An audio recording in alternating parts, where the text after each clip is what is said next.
بھرا پڑا ہے. اور اللہ نے مثال دی ہے کہ میرے بندو اولکم آخرکم انسکم جنکم حیکم میتکم رتبکم یابسکم صغیرکم کبیرکم ذکرکم و انثاکم. 12 طرح اللہ تعالیٰ نے ہمیں سمجھانے کی کوشش کی. تمہارے اول آخر انسان جنات زندہ مردہ بوڑھے جوان خوش تر چھوٹے بڑے مرد عورت قاموا فی صعید واحد. سب آ جاؤ کھڑے ہو جاؤ کھڑے ہو جاؤ. فسألونی اب اللہ سے مانگو. مانگنے میں قطار نہ لگاؤ کہ باری باری آؤ. یہاں تو بادشاہوں کے بعد ہو تو باری باری جاؤ. اکٹھے کو میں اکیلا بولوں آپ سن رہے ہیں یعنی مائک پہ 2 بولنا شروع کر دیں تو آپ نہیں سن سکو. آپ کو نہیں پتہ چلے گا وہ کیا کہہ رہا ہے وہ کیا کہہ رہا ہے. اور میرا رب کہتا ہے تم آدم سے لے کر آخری انسان تک اور شیطان سے لے کر آخری جن تک سارے اکٹھے ہو جاؤ. پھر بوڑھے خوش تر بوڑھے جوان سب اکٹھے ہو جاؤ. فرشتوں کو بھی ساتھ کھڑا کر دیتا وہ بھی کھڑے ہو جائیں. فسألونی مانگو. اس وقت بھی دنیا میں 6000 زبانیں بولی جا رہی اور ہزاروں زبانیں مٹ گئی ہزاروں آگے پیدا ہوں گی کہ سب اپنی اپنی زبانوں میں مانگو. عربی کی پابندی نہیں اپنی اپنی زبانوں میں مانگو. تو جب یہ سب کٹھے مانگیں گے تو کتنا شور ہوگا. اس میں جو گونگے ہیں وہ تو زبان سے کچھ کہہ نہیں سکتے تو اشاروں سے کہہ رہے ہیں ان کے کون سنے گا. تو میرا رب کہتا ہے جب تم سب اپنی اپنی زبانوں میں چلا چلا کے مانگو گے اور گونگے اشاروں سے مانگیں گے اور معذور دل کی دھڑکنوں سے مجھ سے مانگیں گے تو یسمع زجیجہم باختلاف لغاتہم ولہجاتہم میں تم سب کا مانگا سنوں گا سبحان اللہ اور سمجھوں گا اور مجھے خطا نہیں لگے گی کہ اس نے کیا کہا اور اس نے کیا کہا یہ کیا بولا اور وہ کیا بولا اس نے کیا مانگا اور اس نے کیا مانگا. فَأَعْطَيْتُ كُلَّ إِنسَانٍ مَسْأَلَتَهَا پھر تم سب کا چاہا میں نے سب کو دے دیا. کیا ہوگا کوئی کمی آ گئی. مَا نَقَصَ ذَلِكَ مِمَّا عِنْدِي إِلَّا كَمَا يَنْقُصُ الْمِخْيَطُ إِذَا أُدْخِلَ الْبَحْرَ میرے خزانوں میں ایک قطرے کے برابر کمی نہیں آئے گی. سبحان اللہ. یہ رب ہے پالنے والا رب. اب جھوٹ کیوں بول رہے ہو کہا جی اس کے بغیر تو پھر وہ سودا نہیں ملتا. شراب کیوں بیچ رہے ہو اس کے بغیر زیادہ پروفٹ نہیں ملتی. یہ 10 گھر بینکوں سے لے کر آگے کرائے پہ کیوں چڑھائے ہوئے ہیں. ادھر سے پیسے زیادہ آتے ہیں ادھر سے پیسے کم جاتے ہیں تو اس میں جو اپنا پروفٹ آتا رہتا ہے. لیکن اللہ سے تو جنگ کی ہوئی ہے. رب اللہ پالنے والا اللہ. جریر بن عبداللہ نے گھوڑا خریدا. نوکر سے کہا جاؤ گھوڑا خرید کے لاؤ. وہ منڈی میں گئے 300 درہم کا گھوڑا لے کر آئے. جریر عرب سردار تھے گھوڑوں کی نسلوں کو جانتے تھے. انہوں نے گھوڑے کو دیکھا تو گھوڑا بہت قیمتی تھا. مالک کو خود نہیں پتا تھا کہ میرا گھوڑا اتنا قیمتی ہے. وہ 300 پہ راضی ہو گیا. اب بیع بالکل جائز ہے. یہ بیچنا خریدنا بالکل جائز. کیونکہ میری جرسی ہے میں 100 پاؤنڈ میں بیچوں یا 1 پینی میں بیچوں مجھے اختیار ہے. لینے والے پر کوئی جرم نہیں ہے. 1 پینی ہو یا 100 پاؤنڈ. وہ گھوڑے کو دیکھ کر کہنے کہ میرے بھائی میں تیرے گھوڑے کے 400 کر دوں تو ٹھیک ہے. بڑی اچھی بات ہے. کہ اگر 500 کر دوں تو اس سے بھی اچھی بات ہے. کہ 600 کر دوں کہ اس سے بھی اچھی بات ہے. کہ 700 کر دوں تو بیچارہ نا گھبرا گیا کہ چکر نہیں. خریدنے والا تو کبھی ریٹ نہیں بڑھاتا. بیچنے والا ریٹ بڑھاتا ہے خریدنے والا گھٹاتا ہے. پھر وہ کہنے لگا 800 کر دوں. وہ کہنے لگا جی میں تو جی 300 پہ بھی راضی ہوں. اسے پتا نہیں کیڑی مجھے 500 بتایا. کہنے لگا بھائی 800 دے دو گھوڑا باندھ دو. وہ تو چھلانگے لگاتا ہوا گیا. تو نوکر نے پوچھا کہ یہ 500 کس خوشی میں بڑھایا تھا. جب میں 300 میں سودا کر کے آیا تھا تو فرمانے لگے کہ اس کا گھوڑا 300 کا نہیں تھا 800 کا تھا. اگر میں 300 میں رکھتا تو یہ دھوکہ ہوتا. اور میں نے اپنے نبی کے ہاتھوں میں ہاتھ دے کر یہ وعدہ کیا تھا جب تک زندہ رہوں گا کسی کو دھوکہ نہیں دوں. کسی کا برا نہیں چاہوں گا سب کا بھلا چاہوں گا سب کا بھلا چاہوں گا. آج کا دکاندار وہ اپنی جیب دیکھ رہا ہے، اگلی کی جیب سے کیا نکل رہا ہے وہ نہیں دیکھ رہا. مطلب میری جیب میں پیسہ آنا چاہیے. اگر میں 300 میں رکھتا تو آج کا کوئی تاجر ہوتا گدلو جیڑا مانگا 300 گنجا کے میرا 350 بکنا 50 اور چھڑو نا 250 لو تے اے بڑا مہین دے وہ 50 اور چھڑوا. الحمدللہ رب العالمین، پالنے والا اللہ، پالنے والا اللہ. اب اللہ نے خود امتحان میں ڈال دیا، جھوٹ بھی رکھا، سچ بھی رکھا، شربت بھی شراب بھی، سود بھی تجارت بھی، حلال بھی حرام بھی، دیانت بھی خیانت بھی، دھوکہ بھی امانت بھی، دونوں چیزیں بازار میں ڈال دی. کہ میں رب ہوں، جا دھوکے سے بچ، جھوٹ سے بچ، فراڈ سے بچ، خیانت سے بچ، جن چیزوں سے روکا اس سے بچ. اور ان میں جھلک زیادہ دکھا دی اور ساتھ اعلان کر دیا قُلْ لَا يَسْتَوِي الْخَبِيثُ وَالطَّيِّبُ وَلَوْ أَعْجَبَكُمْ كَثْرَةُ الْخَبِيثِ. اے میرے حبیب ان کو بتا دو کہ حلال اور حرام برابر نہیں ہو سکتے، اگرچہ حرام بہت زیادہ ہوتا ہے اور بڑا اچھا لگتا ہے. بڑی پرانی بات ہے، میں چیچا وطنی ایک بزرگ کے پاس بیٹھا تھا، ایک صاحب آئے کہنے کہ حضرت جی دعا کرو اللہ رزق حلال دے تے بہت سارا دے. یوں ہاتھ کھولے، رزق حلال دے تے بہت سارا دے، ایسے اس نے ہاتھ کھولے. تو ان بزرگوں نے بڑے پولے منہ سے کہا حلال تا تھوڑا ہی ملو، حلال تا تھوڑا ہی ملو. رب اللہ ہے، پالنے والا اللہ ہے. یہ میرا پیپر ہے، یہ میرا ٹیسٹ ہے. اب جاؤ بازار میں، یہ مسجد میں بیٹھ کے امتحان تھوڑا ہی ہوگا، مصلی پہ بیٹھ کے یہ امتحان تھوڑا ہی ہوگا، یہ تو بازار میں ہوگا کہ یہ آنے والے کے ساتھ کیسے سودا کرتا ہے. اللہ کو رب مانتا ہے یا پونڈ کو رب مانتا ہے؟ اللہ کے خزانوں پہ نظر ہے یا گاہک کی جیب پہ نظر ہے؟ رب اللہ ہے، پالنے والا اللہ ہے. رزق کہاں سے آئے گا؟ کہ میرے بندے لا تخشا من الفقر ما دام خزائنی ملآ. میرے بندے جب تک میرے خزانے بھرے ہیں کسی فقر کا ڈر نہ کر، بس مجھ سے مانگنا سیکھ لے، مجھ سے دوستی لگا لے، دوستی لگا لے. آہا توالینی و اوالی تصافینی و اصافی. سارے جہان کو دوست بنانا چاہا، کوئی وفا نہ ڈھونڈی. ایک دفعہ مجھ سے دوستی لگا، پھر دیکھ میں وفا کیسے کرتا. تم نے سب کے ساتھ معاملے کیے، ہر جگہ تم نے دھوکہ کھایا. ایک دفعہ میرے ساتھ معاملہ کر، پھر دیکھ میں کیسا تیرے ساتھ صاف صاف کھرا کھرا معاملہ کرتا ہوں. تو بھائیو اللہ نے ہمیں معبود ہونے کے پیپر سے نکال لیا. بہت سی دنیا ہے جو پتھر کے آگے گری پڑی ہے، گائے کے آگے گری پڑی ہے، درختوں کے آگے گری پڑی ہے، اپنے جیسے انسانوں کے آگے گری پڑی ہے، اپنے ہاتھوں سے مجسمے بنا کر ان کے آگے سجدوں میں پڑے ہوئے. اللہ نے ہمیں اس سے نکال لیا. ہمارا ٹیسٹ اگلا ہے رب العالمین. رب العالمین، پالنے والا اللہ ہے. لہذا کیا کر؟ سچ بول. کیا کر؟ دھوکہ نہ دے. کیا کر؟ حرام کاروبار نہ کر. کیا کر؟ سود میں نہ پھنس. کیا کر؟ ذخیرہ اندوزی نہ کر. تو تیرا اگر اس طرح کا دن گزرا، صرف ہمیں جنت، اگر نماز روزہ حج زکوٰۃ ہی جنت کا ذریعہ ہوتا تو یہ تو بڑا چھوٹا سا کام ہے. 5 وقت نماز کے بعد پھر کیا کرے؟ 30 روزے رکھنے کے بعد پھر کیا کرے؟ ایک دفعہ حج کرنے کے بعد پھر کیا کرے؟ سال میں ایک دفعہ زکوٰۃ دینے کے بعد پھر کیا کرے؟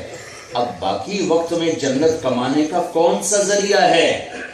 تو میرے نبی نے فرمایا جو صبح بازار جائے اور شام کو تھک کے واپس آئے حلال کی تلاش میں، حلال حلال حلال، جھوٹ میں نہیں، شراب میں نہیں، جوئے میں نہیں، سٹے میں نہیں، حلال. جو صبح نکلے شام کو تھک کے واپس آئے حلال کی طلب میں، تو اس دن کے سارے گناہ اللہ معاف کر دیتا. سبحان اللہ. من امسا کالن بعمل یدہ امسا مغفورا لہ. جو صبح نکلا ایک اور حدیث یاد ہے، معاذ بن جبل، سعد بن معاذ رضی اللہ عنہ اللہ کے نبی کے سامنے بیٹھے ہوئے تھے اور یوں کر کے بیٹھے جیسے، یعنی ہاتھوں کی ہتھیلیاں ایسے تھیں، ایسے بیٹھے. تو اللہ کے نبی کی نظر پڑ گئی ہاتھ کے اوپر. ان کے ہاتھ کے اوپر موٹے موٹے نا ایسے وہ ابھرے ہوئے نشان تھے. وہ جو کام کرتے ہیں نا کسی پکڑ کے یا کسی چیز کو پکڑ کے کرتے ہیں تو اس سے یہ ہاتھ سخت ہو جاتا. تو آپ نے کہا سعد یہ کیا ہے تیرے ہاتھ اتنے سخت نظر آ رہے ہیں؟ کہ یا رسول اللہ میں اپنے بچوں کے لیے مزدوری کرتا ہوں، خود ہی اپنے باغ میں سارا دن کام کرتا ہوں، تو وہ کسی چلا میرے ہاتھ سخت ہو گئے.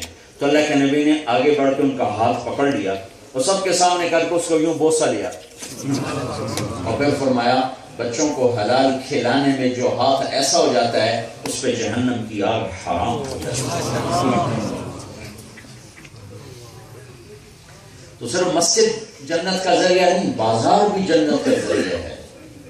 اور مسجد کا پیپر آسان ہے اور بازار کا پیپر سردی میں پسینہ نکال دیتا ہے. مسجد کا پیپر تو 5 وقت کی نماز ہے اور بازار کا پیپر سچائی ہے جو 24 گھنٹے کا کام ہے، دیانت ہے جو 24 گھنٹے کا کام ہے، دھوکے اور فراڈ سے بچنا ہے جو 24 گھنٹے کا کام ہے. میرے نبی ظہر کے بعد بازار کا چکر لگاتے، ظہر کے بعد آپ کا معمول تھا بازار کا چکر لگاتے تھے اور ہر ایک کو چیک کرتے کہ اس تجارت کیسے کر رہا ہے. اب منڈی سے گزرے تو گندم کا ڈھیر لگا ہوا تھا، تو آپ نے اندر ہاتھ ڈالا اور گندم نکالی ہوا ہے تو گیلی تھی، خشک اوپر تھی گیلی اندر تھی. تو آپ نے اس سے پوچھا کہ یہ اس کو اندر کیوں کیا، گیلی کو اندر کیوں کیا؟ کل بارش آئی تھی تو یہ گیلی ہو گئی تو میں نے اس کو چھپا دیا ہے اور اس کے اوپر یہ خشک رکھ دی. تو آپ نے فرمایا اس کو باہر نکالو تاکہ خریدار کو پتہ ہو کہ اس میں عیب ہے. پھر کہا من غش فلیس منا، جس نے دھوکہ دیا میری امت سے نکل گیا. نماز چھوڑنے پر کہا کفر کیا، من ترک الصلاۃ فقد کفر، جس نے نماز چھوڑ اس نے کفر کیا. لیکن جس نے دھوکہ دیا کہ میری امت سے نکلے گا، فلیس منا، میری امت سے نکلے گا. تو رب رب رب اللہ ہے، اللہ ہے، اللہ ہے. اس یقین کے ساتھ بازار میں جانے والے کی کیفیت اور ہوگی، اور جو سونے چاندی کو رب سمجھے گا اس کی کیفیت اور ہوگی. تو بھائیو اپنی دکانوں سے اپنے کاروبار سے ایک تو حرام نکلے وہ تو کرنا ہی نہیں، تو اللہ نے روک دیا. پھر اس میں سے دھوکہ نکلے، خیانت نکلے، جھوٹ نکلے. مسلمان جھوٹ نہیں بولتا، جھوٹ نہیں بولتا، یا سب کچھ چلا جائے. حجاج بن یوسف سے حجاج بن یوسف بہت ظالم آدمی ہوئے، 1.25 لاکھ آدمی قتل کر دیے اس نے اپنے سامنے. تو ایک دن اپنے ایک درباری سے کہنے لگا لوگ میرے بارے میں کیا کہتے ہیں؟ وہ کہنے لگا اگر میں نے کہنا شروع کیا نا تو مجھے بھی قتل کر دے گا. انہوں نے کہا نہیں تو کچھ نہیں کرتا، بتا کیا کہتے. تو اس نے پوری فہرست گنا دی، یہ کہتے ہیں، یہ کہتے ہیں، یہ کہتے ہیں. اور اس میں ایک تھا بہت جھوٹا ہے، سنتا رہا. پھر کہنے لگا ساری باتیں صحیح ہیں، جو کہہ رہے ہیں ایسا ہی ہے، لیکن ایک بات غلط ہے. اس میں لکھا ہے کہ اس میں تو نے کہا کہ جھوٹ بولتا ہے. نہیں اللہ کی قسم، جب سے میں نے بول سنبھالا ہے اس زبان سے جھوٹ کبھی نہیں بولا. باقی ہر عیب ہے، جھوٹ نہیں بولا. اس کے زمانے میں بغاوت ہوئی اس کے خلاف. اس میں ابن خراش رحمۃ اللہ علیہ کے 2 بچوں نے حصہ لیا. ان کے بارے میں مشہور تھا اور کبھی جھوٹ نہیں بولا. وہ بھاگ گیا بچے، پھر چھپتے چھپاتے گھر واپس پہنچ. CID نے اطلاع دے دی کہ ابن خراش کے بچے گھر آ گئے. تو حجاج نے کہا آج ابن خراش کا امتحان ہے، دیکھتا ہوں کتنا کچھ سچ بولتا. تو اس کو بلا لیا. کہنے کہ بھائی ابن خراش وہ تیرے بچے تھے، ہمارے خلاف جنگ میں حصہ لیا تھا، وہ بھاگ بھوگ گئے تھے، کوئی ان کی خیر خبر بھی ہے؟ تو وہ مسکرا پڑے. کہنے لگے ہاں کیوں نہیں، زندگی موت تو اللہ کے ہاتھ میں ہے، گھر بیٹھے ہیں، پکڑنا ہے تو پکڑو. تو اس پر حجاج نے کہا ابن خراش تیرے سچ بولنے پر تیرے بچے تجھے ہدیہ کریں. اگر تو جھوٹ بولتا تو تیرا بھی سر لیتا، ہم دونوں کا بھی سر لیتے. مسلمان جھوٹ نہیں بولتے. میرے نبی سے پوچھا گیا یا رسول اللہ کیا مسلمان بزدل ہو سکتا ہے؟ ہاں ہو سکتا ہے. یا رسول اللہ کیا مسلمان بخیل ہو سکتا ہے؟ کنجوس کا ہاں ہو سکتا ہے. یا رسول اللہ کیا مسلمان جھوٹ بول سکتا ہے؟ جھوٹ نہیں بول سکتا. آپ نے فرمایا میں اپنے امتی سے ہر گناہ کی توقع رکھتا ہوں، دو کی نہیں رکھتا. ایک جھوٹ کبھی نہیں بولے گا، ایک دھوکہ کبھی نہیں. اور پوری دنیا میں جہاں مسلمان ہیں وہ جھوٹ اور دھوکے کی نشانی بن چکی.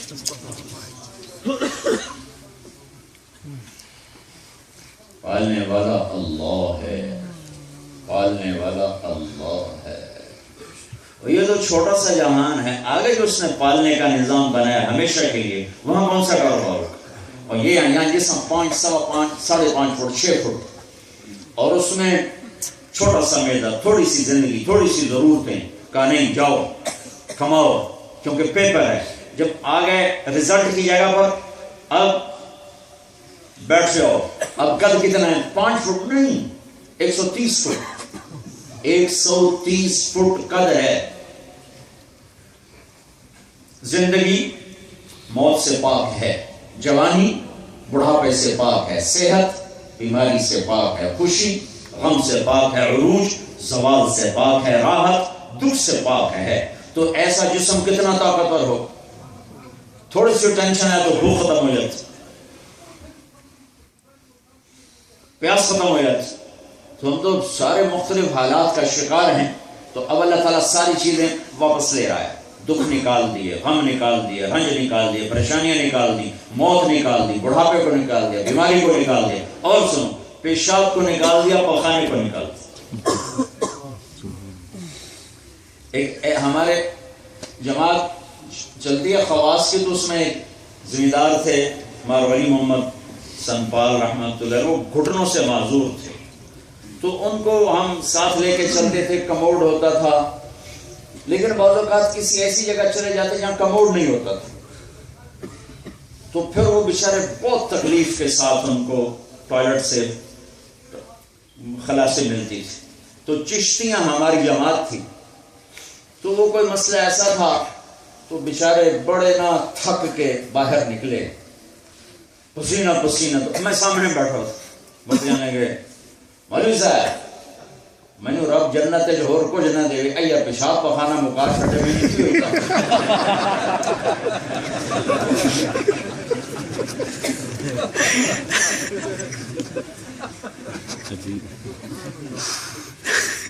قربان جاؤں میں اپنے مولا پر. جنت کے دروازے پر پہنچیں گے تو 2 چشمے ہوں، ایک سے وضو کریں تو ان کے چہروں اور جسم سے ہر بیماری کو یہ پانی ختم کر دے. اور کبھی ان کے چہرے پر بڑھاپا نہیں آئے، چہرے پر داڑھی نہیں ہو،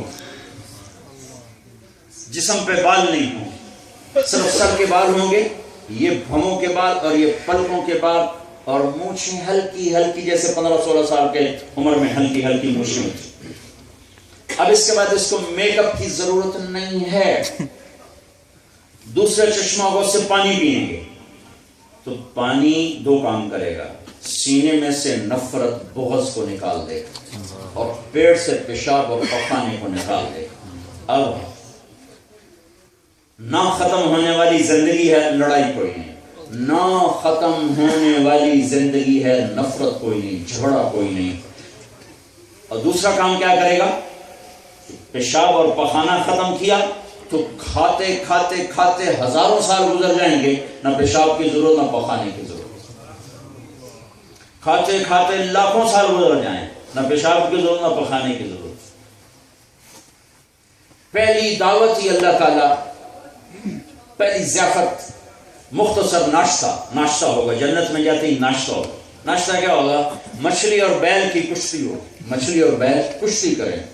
مچھلی پانی کی چیز، بیل زمین کی، پر جنت میں ہر شے ممکن. مچھلی اور بیل میں کشتی ہو. ایک دفعہ مونی روڈ پر ہم نے پہلوانوں کو پڑھا، کبھی یہ بھی 96 کے راؤنڈ اباؤٹ کی بات. اور جب وہ آئے تو ان کی شکلیں دیکھ کے میں تو ڈر گیا. اتنی گردنیں، ایسے کان، کوئی ایسے کان، اور ٹنڈیں کی ہوئی اتنے بڑے وجود سارے یوں بیٹھے ہوئے. اللہ نے ان سے کیا بات کرو. میری تو حالانکہ اللہ تعالیٰ کا فضل ہے ہر وقت مجموع سے بات, لیکن میں پزل ہو گیا. میں کیا بات کروں, سارے ایسے بیٹھے. 10 من دودھ منگوایا تھا ان کے لیے, سارا پی گیا.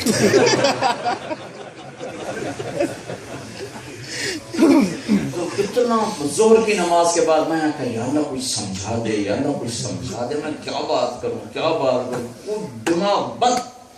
اور پھر ایک دم یہ حدیث میں نے ابھی آپ کو سنا رہا ہوں, یہ مجھے حدیث یاد آ. تو میں نے بیٹھ سے ہی کہا, میں نے کہا بھائی پہلوانوں, جنت میں جانے کا پہلا مزہ جو تم نے لینا اور کسی نے نہیں, وہ بڑے آرام. میں کہا دیکھو بھائی ہم تو کشتی جانتے ہیں, ہمیں کیا پتا گرانے والے نے کیا داؤ لگایا, گرنے والے سے کیا فتح ہوئی, ہمیں کیا پتا. لیکن جب تم بیٹھتے ہو تو تمہیں پتا ہوتا ہے اس نے یہ داؤ لگایا, اس سے یہ غلطی ہوئی, یہ گر گیا, اس نے گرا دیا, تو تم اس کا مزہ لیتے ہو. ہم تو مزہ نہیں لیتے. تو جنت میں جو پہلا نظارہ اللہ نے رکھا نا وہ کشتی کا رکھا کہ ایک پہلوان بیل ہوگا اور ایک پہلوان مچھلی ہوگی, ان دونوں میں کشتی ہوگی. جو مزہ تم لوگے میں تو نہیں لے سکتا, کوئی مولوی تو نہیں لے سکتا. وہ تو بڑے خوش ہو گئے, وہاں سے نقد جماعت بنی.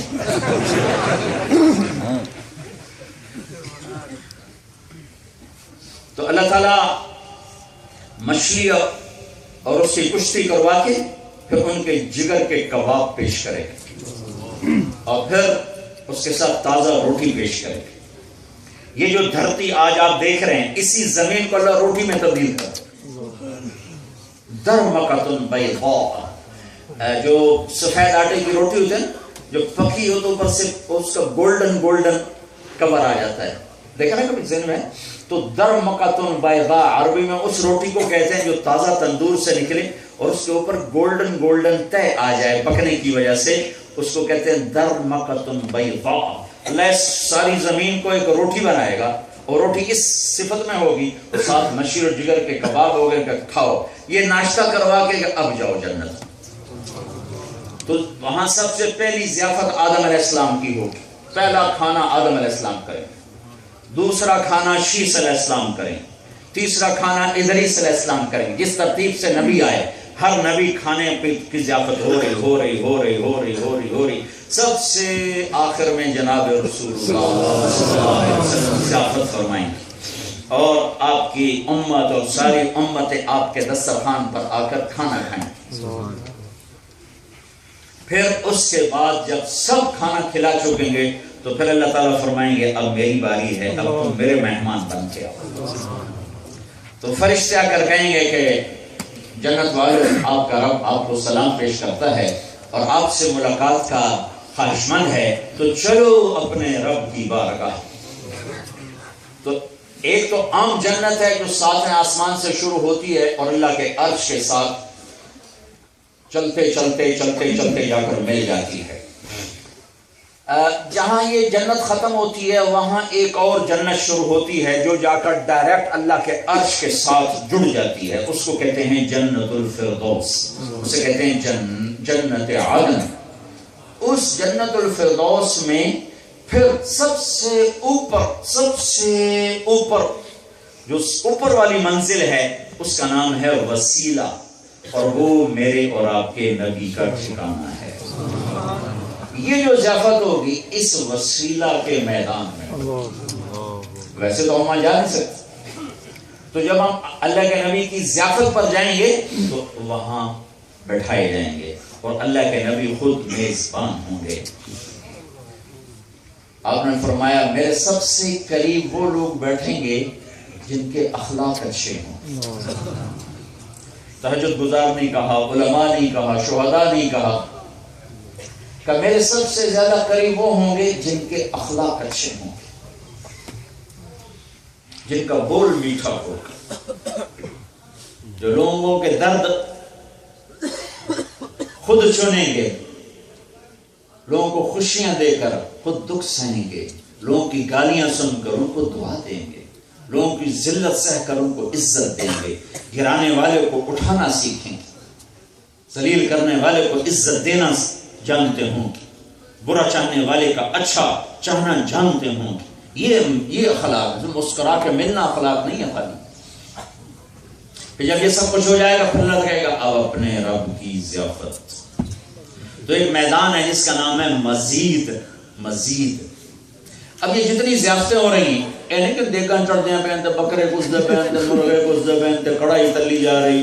نہیں بھائی ایک حکم ہوگا یہ لایا جائے ہر نبی کے دسترخوان پر. یہ تھوڑا ہے کہ بھائی ہاں جی دیکھ سکتے ہیں جی 15 منٹ دے رہی بچے 15 منٹ تک آ رہے 15 منٹ ہو رہی 15 منٹ 15 گھنٹے بھی کبھی ہو جاتے ہیں. اور کبھی ہم رائمنڈ میں پڑھا اللہ کے فضل سے تو کھانا کھلانا ہمارے ذمہ ہوتا تھا.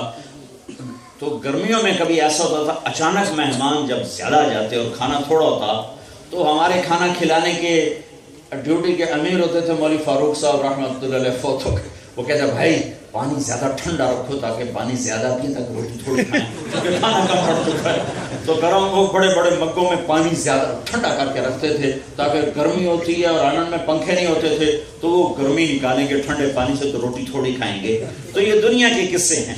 تو بھائی روٹی کم پڑ گئی اب کیا کریں اب تیار ہو نہیں رہا مہمان بیٹھے ہوئے دیر ہو رہی ہے یہ نہیں بس ایک اشارہ ہوگا دسترخوان سجتے جائیں گے. ایک دفعہ عیسیٰ علیہ السلام بارش ہوئی تو کوئی جگہ نہیں تھی. عیسیٰ علیہ السلام کا گھر دار تو تھا نہیں تو بڑے پریشان ہوئے. تو اللہ تعالیٰ نے کہا عیسیٰ غم نہ کر تیری آج اس رات کے بدلے میں جنت کی 400 حوروں کے ساتھ تیری شادی کروں گا اور 1000 سال تک تیرا جنت والوں کو ولیمہ کھلاؤں گا. اور 1000 سال کھلانے کا مطلب کیا ہے کہ بھئی جگہ تھوڑی ہے مرکز کی طرح جگہ تھوڑی ہے اور باری باری آ کے کھاتے 1000 سال لگ گئے. ایسا نہیں سورے جنت مرد عورتوں کو ایک دفعہ بٹھا کر 1000 سال مسلسل کھلایا اور ہر لقمے کی لذت بڑھتی جائے گی ہر گھونٹ کی لذت بڑھتی جائے گی. یہاں کھاؤ تو پیا نہیں جاتا پیو تو کھایا نہیں جاتا. جتنا کھاؤ پینے میں کمی ہے جتنا پیو کھانے میں کمی ہے.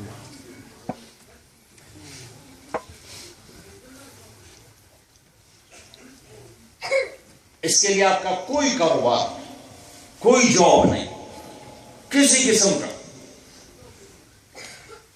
پھر سب سے آخر میں اللہ ہے. اللہ آؤ یہاں دریاؤں کا سسٹم چلایا برف جمائی شمال میں پھر زمین کو جھکایا جنوب کی طرف تھوڑا سا پھر اوپر سورج کی آگ ڈالی پھر تھوڑا وہ قطرہ بن کے نیچے آئی پھر ندی نالوں کی شکل میں اور دریاؤں کی شکل میں اس نے بہنا شروع کیا.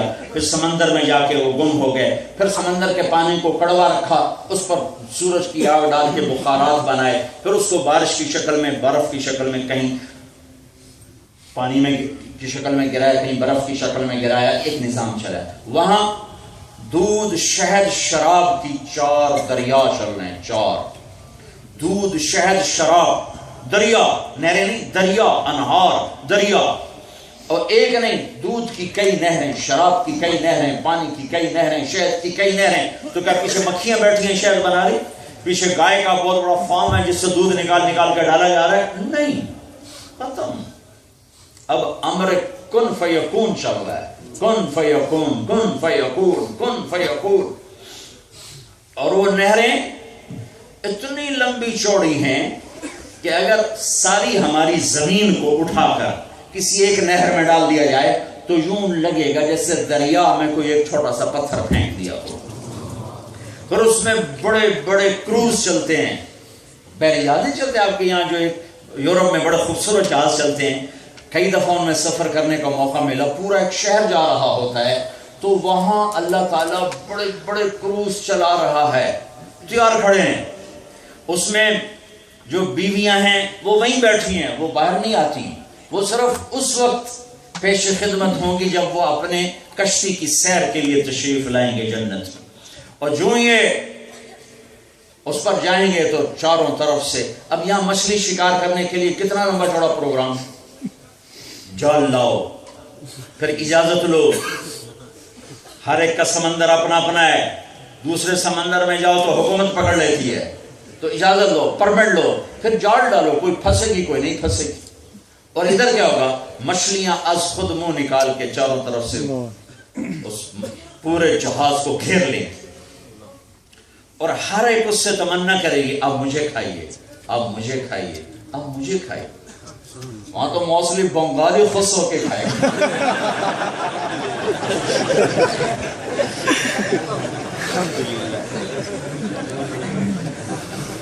وہ کہیں گے اب مجھے کھائیں گے، وہ کہے گا کھاؤں گا۔ وہ کہے گی اب پکا ہوا کھائیں گے کہ کباب کھائیں گے؟ وہ کہے گا اوپر تو آ، تو اوپر چھلانگ لگا کے آئے گا۔ پھر وہ کہے گا کباب دے، تو یوں کرے گا تو ایک کندھے سے کباب نکلنا شروع ہو جائیں گے۔ وہ کہے گا پکا ہوا دے، تو یوں کرے گی تو اس میں سے سالن کی ڈشیں نکل کے آنا شروع ہو جائیں گے، نہ کانٹا نہ بدبو۔ تو یہاں کون سے پونڈ چل رہے ہیں؟ یہاں کون سا جھوٹ چل رہا ہے؟ یہاں کون سی کاروبار چل رہے ہیں؟ اللہ اپنی اب قدرت سے تمہیں دکھا رہا ہے، وہ یہاں بھی کر سکتا تھا، نہیں یہاں پیپر ہو رہا ہے۔ آؤ میرے بندو اپنے رب کی بارگاہ، آج تو آخری ضیافت اللہ کرے گا۔